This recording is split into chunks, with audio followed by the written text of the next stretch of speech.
The strong correlations between entangled quantum systems, even widely separated, is a unique resource for quantum communication. It offers a fascinating method to distribute securely the cryptographic key used in the one-time pad cryptography method. In Quantum Optics 1, I presented the protocol BB84, invented by Charles Bennett and Gilles Brassard, using the quantum properties of single photons to realize a fully secure exchange of keys. Today, you will discover the method invented by Arthur Eckert, based on two entangled photons to generate simultaneously two identical keys without the possibility of a third copy being produced. In Lesson 7 of Quantum Optics 1, I presented the one-time pad cryptography method proved to be absolutely secure by Claude Shannon.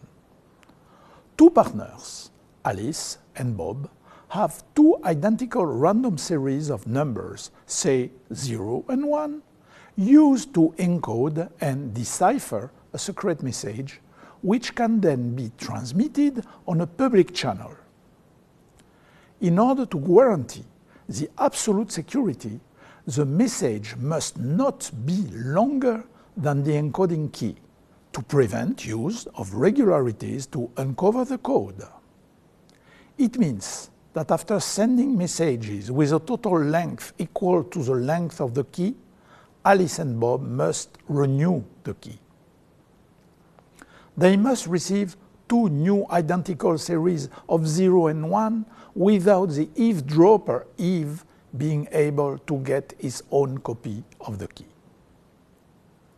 In 1992, Arthur Eckert proposed a method based on polarization entangled pairs of photons to simultaneously generate at two distant places two identical sequences of zeros and ones.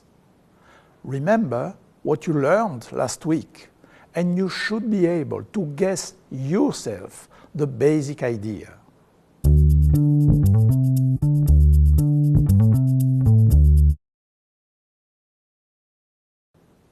At each polarizer, the results +1 and -1 are happening randomly with equal probabilities.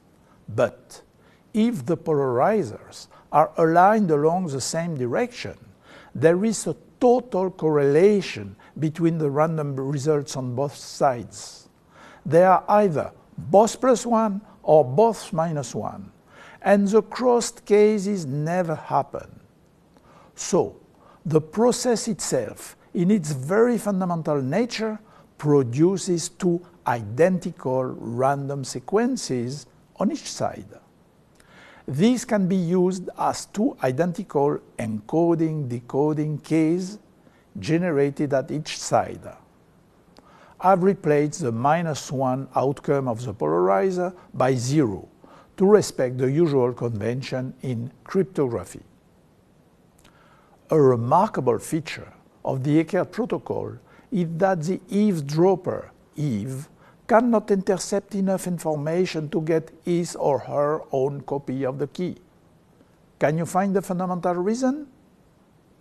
It was given last week when I explained how quantum calculations allow us to make an image of the correlations in our ordinary space.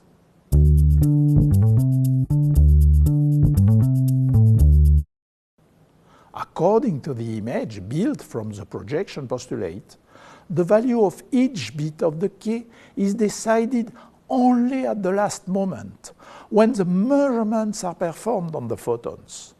So, between the source and the polarizers, the key does not exist yet. There is nothing to spy. Fascinating, isn't it? Cryptographists must be paranoid and consider any possibility for a smart eavesdropper to get what they want to hide. Here might be a possibility. Let us suppose that the eavesdropper knows a priori what the direction B of the polarizer of Bob is. He or she can then insert between the source and Bob a polarizer oriented along the direction B and observe the results +1 or -1 he or she finds. He or she then sends a photon polarized along B or perpendicular to B, depending on the result. E plays the role of the first measurement that collapses the entangled state, and both Alice and Bob will find the same result as him. As a result, the eavesdropper has a third copy of the key.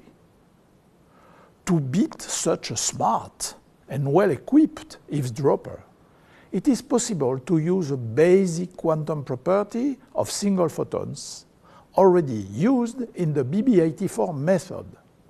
It is not possible to determine the polarization of a photon unless one knows a priori along which set of orthogonal axes it is expected to be polarized. To beat the eavesdropper, Alice and Bob will then choose randomly their polarizers' orientations along directions making relative angles with values 0 or pi/8 or 3 pi/8 or other orientations. The set of orientations shown here correspond to that situation.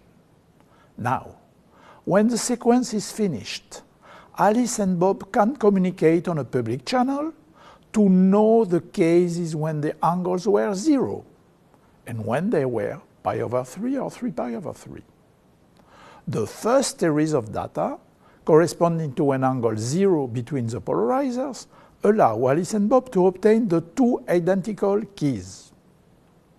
The second series of data allow them to check that the correlations they find are the ones expected for the EPR pairs at known angles of the polarizers. If there is an eavesdropper making a measurement along another direction than the one of Bob, the correlations will be different from the ones expected for the EPR pairs. In that case, Alice and Bob know that there is a spy on the line, and they will refrain from using the key.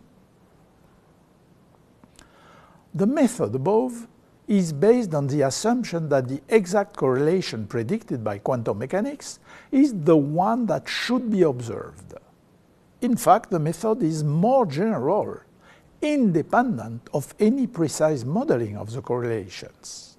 It suffices to make Bell's inequality tests and to observe a violation of Bell's inequality to know that there is no eavesdropper on the quantum channel. Any idea of the fundamental reason for that statement?